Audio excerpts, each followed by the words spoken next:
लोकप्रिय सांसद आदरणीय डॉक्टर जावेद साहब मौजूद हैं। हम उनसे निवेदन करेंगे कि वो आएं और इस ऐतिहासिक जनसभा को संबोधित करें। डॉक्टर जावेद साहब।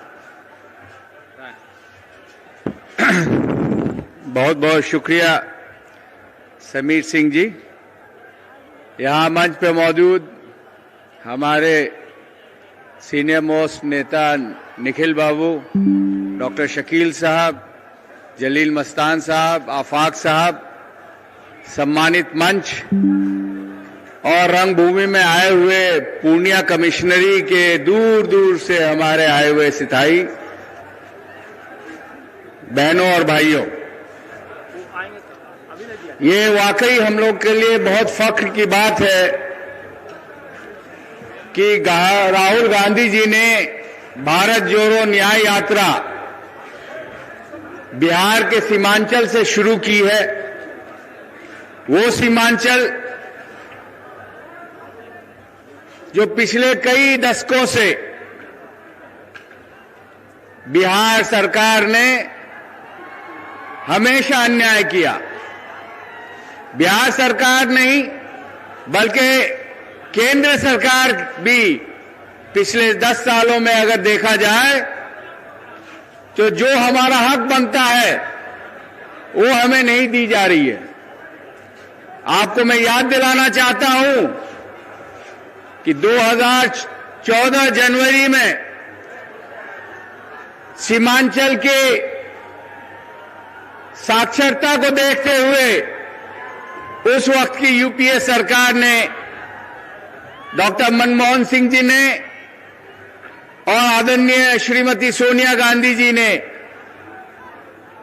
ये हमें तोहफा दिया कि किशनगंज में एएमयू का शाखा बने, एएमयू सेंटर बने, कि किशनगंज में और एएमयू का शाखा बने, उसका शिलान्यास एएमयू सेंटर बने, सोनिया गांधी जी ने किया। लेकिन उसके कबल कि किशनगंज में 36 करोड़ सैंक्शन करने के बाद किया कि किशनगंज में एएमयू का शाखा बने। 10 सालों में उन्होंने, जो बीजेपी की सरकार है मौजूदा, अभी तक सिर्फ 10 करोड़ रुपया सेंटर को एलोकेट किया। आज भी सीमांचल के लोग इंतजार कर रहे हैं। हमने पिछले पौने 5 सालों में 20 मरतबा अपनी आवाज उठाई, मंत्री से मिले, आदरणीय मंत्री जी जब जब मिलते हैं कहते हैं जल्द होगा। हमारा सीमांचल क्षेत्र बाढ़ से प्रभावित है, हर साल तबाही होती है, सैकड़ों गांव और हजारों एकड़ भूमि हमारी कट के चली जाती है, सड़कें, मंदिर मस्जिद बह जाता है, स्कूल मदरसे बह जाते हैं।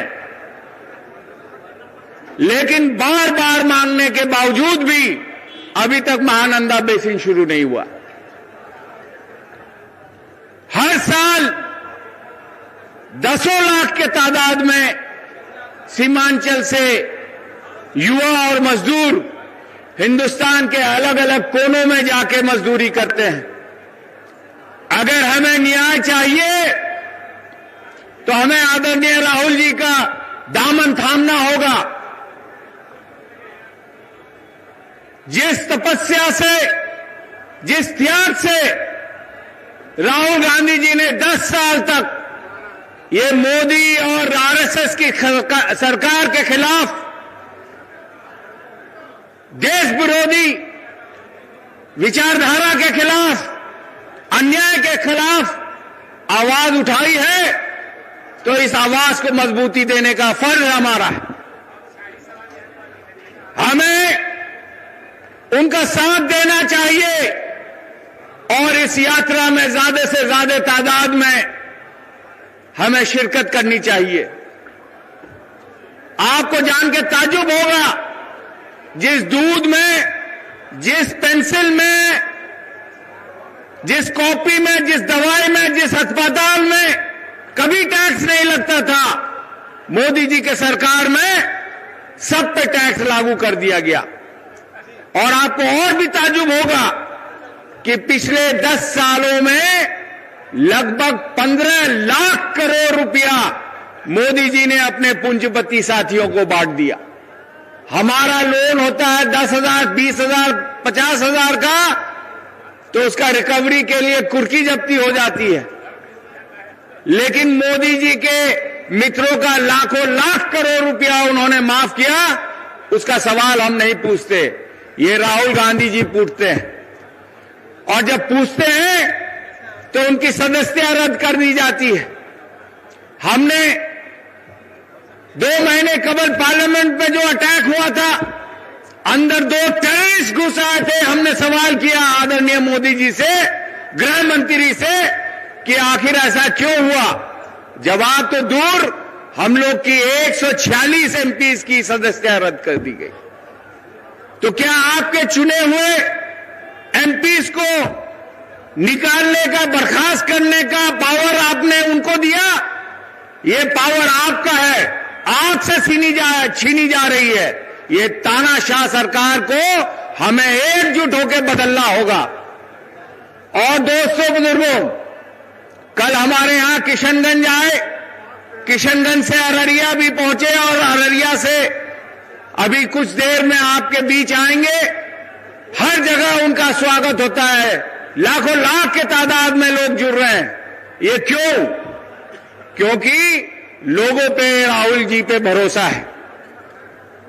लोग जानते हैं कि अगर सही मायने में तरक्की हिंदुस्तान में होनी है, खुशहाली होनी है, तो सिर्फ राहुल जी के नेतृत्व में होनी है।